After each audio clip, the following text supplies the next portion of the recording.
Os 144.000 selados de Apocalipse 7. Número simbólico ou literal? Hoje veremos as visões de dois grupos de adventistas. Os adventistas do sétimo dia e os adventistas do sétimo dia movimento de reforma. Como os adventistas do sétimo dia não batem totalmente o martelo sobre isso e a igreja se divide, o pensamento que tem se sobressaído com os novos teólogos é que se trata de um número simbólico. Assim sendo, esse conceito tem se tornado o mais popular no meio adventista. Já os adventistas do movimento de reforma são unificados em um único pensamento. Eles advogam que o número 144.000 possui literalidade. De maneira resumida iremos elencar nesse vídeo os argumentos principais de cada um dos grupos. Você está no canal Decifrando o Adventismo. Preparando um povo para o retorno de Jesus.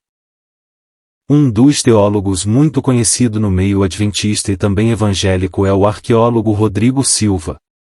Os argumentos que ele usa para defender que o número 144.000 se trata de um simbolismo são: primeiro, os 144.000 apresentados em Apocalipse 7, verso 4 correspondem à grande multidão que ninguém podia contar que aparece no verso 9 do mesmo capítulo. Ele sustenta seu argumento colocando que o Apocalipse costuma mostrar o texto de maneira resumida e depois amplia o mesmo. E isso deve ter se dado na explanação da visão de João em Patmos. O segundo argumento apresentado pelo arqueólogo é que os números na cultura bíblica possuem um significado, como o número 7 significando plenitude, ou totalidade, o 6 que se refere à humanidade, o 3 à divindade. Assim sendo, o número 12 remete ao povo de Deus em 12 tribos, 12 apóstolos. Sendo assim, o número 12 multiplicado por ele mesmo significa a relevância do grupo, ou seja, os mais salienta o apresentador. O terceiro argumento dos teólogos defensores dessa tese é de que se os 144.000 correspondem a indivíduos do final dos tempos não podem corresponder às tribos de Israel, visto as mesmas já não mais existirem, o que torna o número 12.000 de cada tribo um simbolismo. Assim sendo, a totalidade 144.000 também deve ser simbólica, pois a teologia considera que a partir do momento que um texto apresenta simbologias deve ser simbólico em toda a sua estrutura. Um quarto argumento é o de que se os 144.000 correspondessem a um número literal significaria que Deus estaria sendo seletivo em relação aos habitantes do planeta do tempo final. Estaria ele escolhendo quem deveria ser salvo? E finalmente argumentam que Ellen White, ao ter uma visão dos 144.000 salvos na glória, os vê em quadrado perfeito, o que matematicamente se tornaria impossível. Observem o texto. Ali, sobre o mar de vidro, os 144.000 ficaram em quadrado perfeito. Primeiros Escritos, página 16. Iremos agora apresentar os argumentos dos reformistas que sustentam a tese da literalidade do número. Lembrando que o mesmo pensamento não pertence unicamente aos reformistas, mas também a grupos da Igreja Adventista do sétimo dia. Em primeiro lugar, salienta que nem sempre os números apocalípticos se tornam simbólicos mesmo estando ligados a uma estrutura simbólica. Citam, por exemplo, os 7 selos, as 7 trombetas, as 7 igrejas, as 7 cabeças da besta. O número 7 como plenitude está sempre presente de maneira literal, apresentando os 7 impérios representados por 7 cabeças, 7 períodos representados por 7 igrejas, ou selos ou trombetas. O segundo argumento é o de que João ouviu o número dos assinalados, sendo esse 144.000, portanto, um número definido. Não pode representar um número indefinido porque esses já estão apresentados a partir do verso 9 como uma grande multidão que ninguém poderia contar. Se os 144.000 correspondessem à grande multidão, João teria visto uma grande multidão assinalada, mas não foi isso que ele apresentou, porém os 144.000.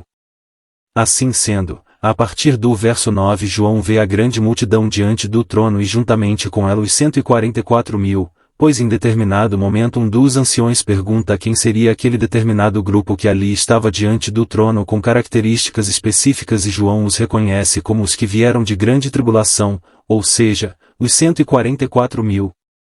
Fica bem claro, argumentam eles, que existem dois grupos, os 144.000, que correspondem aos santos vivos por ocasião do retorno de Cristo e a grande multidão de salvos.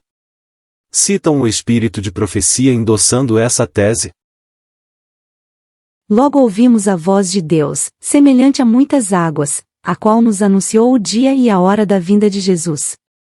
Os santos vivos, em número de 144.000, reconheceram e entenderam a voz, ao passo que os ímpios julgaram fosse um trovão ou terremoto. Primeiros Escritos, página 15. O texto responderia à tese dos modernos teólogos adventistas de que 144.000 seria apenas um título. Se assim fosse, Ellen White não teria usado o termo os santos vivos em número de 144.000, mas apenas os 144.000. Entendem também como o primeiro grupo adventista, que as 12 tribos são simbólicas, e estão a representar o povo de Deus, a sua igreja. Porém, isso não implicaria que a totalidade fosse um simbolismo, visto que Ellen White a apresenta com literalidade. Para isto citam os seguintes textos. Vi anjos indo rapidamente de um lado para o outro no céu. Um anjo com um tinteiro de escrivão ao lado voltou da terra, e informou a Jesus que sua obra estava feita, e os santos estavam numerados e selados. Primeiros Escritos, página 279. Esse texto apoiaria a tese segundo eles de que os 144.000 selados foram numerados, pertencendo desta feita a um número específico. Sobre os 144.000 em quadrado perfeito citam Primeiros Escritos página 16, que diz que esse quadrado perfeito não pertence à matemática terrena, pois no quadrado perfeito do céu, Jesus está no meio. Observe o texto. Ali, sobre o mar de vidro, os 144.000 ficaram em quadrado perfeito. Agora, compare com Primeiros Escritos página 288. Antes de entrar na cidade, os santos foram dispostos em um quadrado perfeito, com Jesus no centro. Quando pensamos em 144.000 pessoas, pensamos num grupo pequeno em relação aos habitantes do planeta, porém não deixam de ser uma multidão. Contudo, não serão os únicos a se salvarem. Serão os santos vivos por ocasião da volta de Cristo. Sim, pois a porta é estreita e além disso devemos lembrar que a terra será dizimada devido a fenômenos naturais que abaterão a mesma. Pense como aquele que conhece o futuro e não deseja que ninguém se perca, porém que todos se salvem. Se Deus resolvesse após o selamento dos 144.000 deixar que o tempo se prorrogasse, aí quem sabe nasceriam mais pessoas e mais algumas delas aceitariam a verdade e então não seriam mais somente 144.000, porém, Ele sabe de tudo e o momento certo de colocar fim ao sofrimento do planeta. Argumenta, um reformista. Nós do canal Decifrando o Adventismo achamos importante que você conheça as duas teses e a partir daí, comece a orar e realizar a sua própria pesquisa. Não se baseando no que outros dizem, mas lendo, estudando por si só a Bíblia e o espírito de profecia, com oração e temor.